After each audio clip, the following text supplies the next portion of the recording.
But the 24th is like home, peace and quiet. So, yeah. What kind of practicing will you be doing? Primarily a lot. I practiced 3 hours yesterday and 3 hours the day before. Digging in. What's the nature of your practicing? A lot. Yeah, a lot. Yeah. No, I mean, so I've been getting in an hour and a half a day on each instrument the past couple of days. Is that like half an hour of technique and an hour of stuff that actually goes? If you're a practicing We've Catholic? covered the time part, but I want to know what exactly are you playing on the instrument? Good. What Greg. are you playing? Greg now even micromanaging practicing progress. One thing I'm doing My is thirst for knowledge must be satisfied. waterfalls over and fucking over, Yeah. There you go. which is like getting Long. thoroughly memorized and getting the grooves to settle in. Oh, speaking of which, who was it that did that version of Waterfalls recently that you guys saw? Oh, the Shampoo Nightingales, man, at Blue Note. It was badass, man. They put on a great fucking show. Was that with Steve and Dan and Steve, Dan, Teeny, Adi, and Toby. Klaus is no longer. Klaus? No. Klaus was never in. I thought he was. one of the part of the shampoo shows. I don't think. I don't remember. I opened the door on a Nightingale's practice once at the practice. Oh, and Klaus was in there? Klaus was in there. Oh, I don't know. were they all naked? Anyway, but it seems to moving have, piano parts around. Actually, there have been various configurations of this group, and it seems to have settled into those five, and it's badass, man. They know some stuff. They got some stuff dialed in. So you're saying it's better than with Klaus? No, I'm saying it's good now. I never heard it was Klaus, so why would I have an opinion? to be clear, we're speaking of Santa Claus. Santa Claus.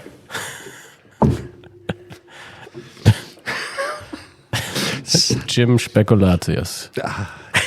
Jim Spekulatius. Nice to meet you.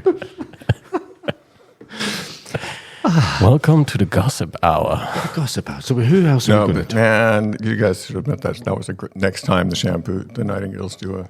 Is it a cappella show. or is it, they actually? It's like it's either Adi or Steve or sometimes both is playing a guitar. Right. Actually, they all play guitar on one thing or another, but it's typically either a cappella or one, maybe two guitars. Okay. So it's really open. You can really hear the singing. That's cool. Yeah, sounded But great. they stole our idea, of course. But that's Yeah, no, I sent Steve Volts a WhatsApp the next day, and like, do you guys know that we're working, that Scary Foreigners are working on this too? And he said, no. Did you say it like that? No! Well, no. We had no idea. No, he expressed surprise. I forget the exact wording. But what it amounted to was no. it's a general summation. Yes, a general summation. Okay. An emotional summary. Oh, cool. So, but we were already at favorite concert, so to say. Was this your favorite concert? Tim? No, my favorite concerts. My favorite concert this year, Uta and I went to Berlin to hear Dave Holland and Chris Potter and Zakir Hussain. Zakir Hussain was sick. They had, I forget the guy's name. This is embarrassing because he was an amazing drummer. Played with everybody. Oh, so he was out sick. Not he was sick. No, he was out sick. He was out sick, and Holland came out at the beginning of the show and said, "Yeah, he'll be fine. The doctors say he shouldn't travel for a few days or shouldn't fly for a few days, but he'll be fine." Hussein shouldn't fly. He died yesterday or the day before. What? Who died? Zakir Hussain. He died? He died. Damn. No shit. Yeah. What? Wow. Oh, for God's sake! Because of the illness he had, you he could have buried the lead presumably. there. This was like 3 weeks ago. Yeah. Shit. I mean, I guess he could have played that gig then, but So inconsiderate, man. It's just, oh, well, fuck, I didn't know that. Yeah. Sorry to be the bearer of bad news, but we Zakir Hussain applauded the has died. first female school shooter. But this was horrible. This is a tragedy. Do you know what? The sad part is I don't know who the fuck that is. I have no Zakir idea. Hussain. Oh man, an amazing Indian percussionist. Was. Yeah. Well, until he's reborn into the next life. Yeah. Yeah. Which hopefully he'll take up tabla again because. What's the next step up from percussionist? I forget. Drummer? No, that's Wombat. down. No, what is Drummer's it? down. Some kind of insect. Slow drummer. It can only go up from there, I think. He Steady. goes drummer, toilet slime, what is it? Kazoo. Oh, it's just all new. I forget my Bhagavad Gita. What is it? I don't. Who haven't we offended yet? Can we get Hear the mumbling of a future toilet slime. Toilet slime. That's a phrase I haven't heard in a long time. You guys know what they call people who like to hang out with musicians, right? Tell us. Drummers. There you go. Oh, God. Is it time for musician jokes? Yeah, it looks like it. Okay, so over to you, Greg. What was your favorite concert of the year? My favorite concert of the year? Let's see. Anybody die afterwards? Or? I remember I saw 2 Jazz Talk concerts. I saw Fanfare Cicoria and Dave Weckl with Present Company. Oh, that's right. Yeah, that was nice. And That was good. well, I don't think I saw too many others this year. So of those 2, I think, Dave Weckl. That was good. Yeah. I mean, it was. I love the fusion jazz stuff. Never get to see it live in this part of the world. That's true. And by Dave Weckl, he means, of course, Tom Kennedy. Well, yeah. And by this part of the world, he doesn't mean a school in Meissen. And after that tour, I believe Tom Kennedy is going on to lead the U.S. government, the Vaccine Commission, or what is it? Okay. Department of Health. I get bored with that pretty quick. Department of Health. Got a really strange voice. His voice is really strange, though. I may have heard his voice. Sounds a bit like Dobby. Dobby. Oh, Dobby. Dobby like Harry Potter. Ian, not to get you out of the zone, I guess. But what was your favorite concert? Well, my favorite concert. Well, I was with me and Goldilocks went to see. We went to see Keen in Berlin. Are you aware of the metropolis of Berlin? Yes, it was quite cool. She's a big fan, but it was very impressive. Keen. How do you spell that? That's a good question. Smoke Bomb. It's Keane. I think it is like that. And Had is some his last name? big hits. Big hits in the 2000s. Yeah. What was it? Something to rely on? Somewhere Only We Know. Yeah. That's Somewhere Only We one. Know. And Is It Any Wonder is kind of big breakthrough. It sounded like U2. They don't have a guitarist. They just have a keyboard, drummer, and bassist, and then singer. Yeah. Well, I should mention at this point there are several curious teenagers staring at us through the window, just in case. no. It's of All right, interest okay, to they must be anyone. looking for me. Yeah, could be. They're all like walking by, pretending to walk by, and smiling and pointing and giggling, and I presume. Okay, but that happens a lot to me. Don't worry about it. It's It's all part of the job. Yeah. all part of the job. Can they listen to what's going on? No. Okay, we'll find out. No, they Someone can't. is going to find out. All right. Well, All right. we'll let Ian go beat some children, and we'll be back in a moment. So, favorite concert, does musical count? Yeah, Yeah, because I went to the Hercules musical. in Hamburg. Yeah, they adapted the Disney movie cartoon version, and it was very good. Like the puppetry was masterful. It was very, very interesting. I don't know how to call it. The Bühnenbild, the stage was set very nicely, and the protagonist Hercules was. Well, I'm just gonna say he was not a ginger like in Wait, the real Hercules was a ginger? Like that would be possible. I heard he Come on. was. No, he had super strength. How would that be possible? Well, I do faintly remember a Saturday morning TV show that was also called Hercules. It was That one? That theme song? not sure. Okay, I don't know where Ian is, but Yeah, he's spanking somebody. Jesus. Speaking of which, Tim, what makes you shiver? What is a man like Tim Cross afraid of? What am I afraid of? Yes.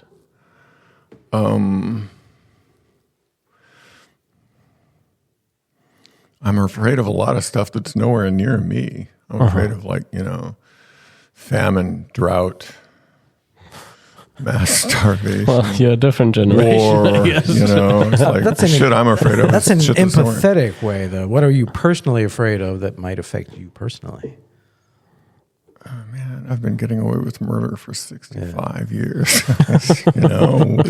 Why should I be afraid of anything that I'm actually going to, there's a lot of shit I won't do because I'm not stupid. Yeah, But I got it. But like a more situational kind of thing, not a worldwide famine, but I don't know. I would also accept like big spiders or shit. no, I mean, spiders don't bother me. Snakes don't bother me. Damn, the cold doesn't bother you. Cold doesn't bother me. Heat doesn't bother me. What a man. What just does don't give a bother shit. you? What does bother you, Tim? A teacher asking you with a stern. Faraway problems, I think. Faraway Like problems. I'm being jumped in. Far away problems are like my problems. I don't really have any problems. My life is pretty fucking easy. Yeah. Okay. What did I miss? I've always worried I would be murdered at the hands of a religious mob. Yeah. Well, it still could happen. Still could happen. Way, Torn apart by the way you Hindus? carry yourself in the world. And I used to think I would know which religion, but now I'm not sure. That we're going to tear you apart. Right. It could be any at this point. Well, maybe it's gonna be a four mobs kind of job. Everybody gets a piece of you. This could be the one thing that unites the Yes, major religions of exactly. the world. Yeah. Killing the common enemy. Yeah. Especially if right at the end, a black helicopter from the Church of Satan swoops in and snatches you out of there just they all converge on each other, and then they can start a new religion around being pissed off that we didn't get Greg Davis. Satan himself would be even more dramatic, but take a helicopter. Yeah, take the black helicopter. Satan. That's probably not going to get Satan. I still have no idea what you guys are talking about. What did I? Well, were you heading what for? did we miss? Did you just beat up some children? Yeah. Yes. Was there some giggling involved just now? Or? From you? I was just being authoritative. Oh, damn. So, spiders, death by. Yeah, Christoph asked me what I was afraid of, All right. Yeah. and What are you afraid of? not doing a very good job with the question. Spiders? Nah. No? No, I'm really afraid of falling from a great height in a big metal thing that's been built by people who all were paid the lowest amount of money possible and plunging unstoppably down to my death. So flying. Yeah. Okay. So That's very specific. Yeah, is it bad? it's bad. It's bad. It's just it's the taking off and the landing. Landing's okay. Taking off is bad because I just think Christ it's the old Buzz Aldrin story about how he was strapped into his seat on Apollo 11, and he said the thing that was running through his mind was that every single contract that had been given was given to the lowest bid. And that was the last thing that was running through his mind. I thought, Jesus Christ. And that's what I'm like with an airplane. It's like, oh, for Christ's sake. Yeah. And if you're ever on Ryanair, I noticed this, I don't fly very often with Ryanair because that's for plebs. But anyway,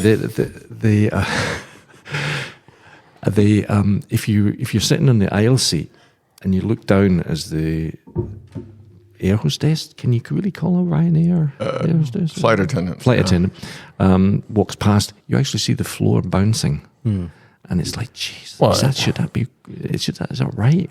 Has anyone here ever joined the Mile High Club? Oh, for God's sake! No. Do you mean alone or do you mean with someone? Well, I mean with someone. I joined a different one though. Which was? Smoking weed on an airplane. But wait a minute, it's got a smoke detector in there. Yes, but there's a way around that, children. Listen carefully. Okay. I'm all ears. Yeah, comfort, is it? Yes, what you do is I had a joint, fully rolled joint, flying back from Amsterdam to the U.S. Didn't want to have it on my possession when I landed. So I went in the bathroom to throw it away. and thought, well, maybe I could just take a quick toke. And since there's a vacuum on the toilet, it might just suck the smoke away. Let's see. And so I put my jacket over my head and my face in the toilet just for good measure, mind you. Lit the tip of the joint, took one big draw, threw it in there, flushed the toilet, kept the jacket, whole thing went down, walked back to my seat with red eyes and said, guess what I just did? Oh, wow, beautiful. Held my head in the toilet.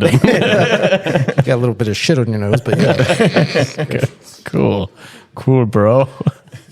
Didn't get a bunch of blue. Ever heard of splatter fentanyl? backwash on your face. Nice. That vacuum's pretty effective at a one-way ticket. That's awesome. And nobody. No one was ever the wiser, yeah. Nobody even came up and said, "Hey, motherfucker." No, nothing. But now we all know, so we can, anytime we want, call the FAA and get them on our list. So be nice. Well, I think I'm already on that list for other reasons. But yeah. I think all he'll get from that story is a high five. So take it the flush, the actual timing of the flush and the exhale. That's is important. That's important. Yeah. You want to make sure the vacuum is started right the second before you release Right. smoke. Okay. Smoke. Just this mental image of you with your jacket over your head and your nose covered in I remember poop. the jacket very well now. So anyway, Mr. CB, tell us some stuff. Yeah. Well, I've been trying to best the beast that is the music industry But yeah, without any success. So. well, the Power Trio. When have you got anything coming up? Yeah, next year there's going to be some shows. I'm not giving up, but it's I don't know where it's going to go. In what ways are you trying to best the beast? Well, Figure out how to be more marketable? yeah, yeah, that is a huge point. But I think I'm overall marketable. It's just the act of marketing my marketable self. That's just. I know it's cliche that, I just want to be a musician and blah, blah, blah, but it's, I feel like the worst part of it is that I'm not very active when I'm not in a somewhat competitive environment. Yeah, even for something like music, it's weird to connect it to something like that. But when I was studying at the academy, I was there all day, all night, just practicing. And I wrote. Like whenever I had some free time, I would just sit down and wrote some parts for violin or cello, stuff like that. And I was always active, always rolling, and everything worked. But then, just doing the freelancer life, not having a communal office or anything like that, it just doesn't keep me rolling. Even though the market is super competitive, and I could, if I was easily or more triggered by online stimuli, I could have my competitive environment everywhere I want to be. But I don't know, it just doesn't catch me the same way, like pheromones in the air of whimsy competitors that I strike down. Would you say that the act of thinking like a marketer or somebody that's trying to sell a product is kind of counterproductive to the creative artist sort of side of your personality? Yeah, it is somehow self-censoring, of course. I noticed that when I now just walk around the house when I now walk around the very small apartment that I live in, and Sophia's there, and we just sing whatever we come up with. It's very liberating because I don't have all those marketing filters that I think like, is it smart to invest energy in, a creative process that might not be publishable or something? So yeah, that does get in the way, but I also know that I guess I just have to get through a certain threshold, and then I can probably be myself a little bit more again, because there's a place for every noodle out there. There's a place For us. That's exactly what I was thinking. No, but marketing, it is Satan's work, which is why Greg's actually quite interested in it. But it's just, I just hate it. It's just marketing, advertising, bollocks. It's awful, and I feel your pain. I feel your pain. It's this idea of selling yourself. And you have to do so fucking much of it. I mean, the cardinal rule of marketing is like, you're going to do 100 things and 3 of them are going to work. You're never going to know which 3 it was. Right. It's not the idea of selling yourself, but actually the act of and all the hours of effort that it takes to successfully sell yourself that must be detrimental to the... There's another market closed. The touring with a band, and we were second on the bill behind the Proclaimers, would you believe it? 500 miles and all that stuff. Yeah. And all done on a shoestring and all this kind of stuff. And anyway, the band that were third on the bill behind us, who shall remain nameless because they, in fact, didn't do anything ever. They had a very pushy manager, and I was kind of being friendly and nice and stuff like that. And at one point I realized that I was actually carrying all their gear. I was in and out of the van that we'd shared, and I was carrying the stuff in and out and going. And the manager turned around to me at one point and said, "Look, could you get a move on? Could you get a move on and hurry up putting that stuff in?" At which point I dropped both hands of what I had, which was fortunately two drum cases, and grabbed the manager, I will not specify which gender, by the lapels and pushed the manager against the wall and spoke in quite direct terms with them about where they could stick their hastiness. Wow. Because of course there's this business thing is a plague. It's a sickness that once people get to a certain level, they think they have to act like a manager or act like a publicist. Instead of being a human being, they think they have to be above. It's the elbows and the pushing people down to get above thing. And it drove me insane. And there was numerous little stories about that. But so how many gigs did you play with those guys? We did 2. We did one. I think it was something like Aberdeen and Edinburgh, if I remember rightly. Mike, if you ever hear this, you can call in and check and let me know. Mikey in Glasgow, shout out. But the whole idea was we did two concerts with them, and it was just exploitative. I mean, the Proclaimers were quite nice guys, and we kind of got to know them. I've got some stories about them.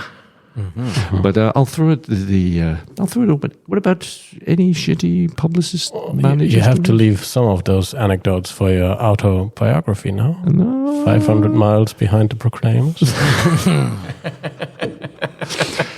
That'd be good. The title for my autobiography, how about "Can you play quieter, please?" Or is that the right tempo? Are there drums on this? Do we need drums on this? I propose some final words if somebody wants to speak them. Final words. They'll never hit me from here. Final words of some this one's for Jesus. Okay.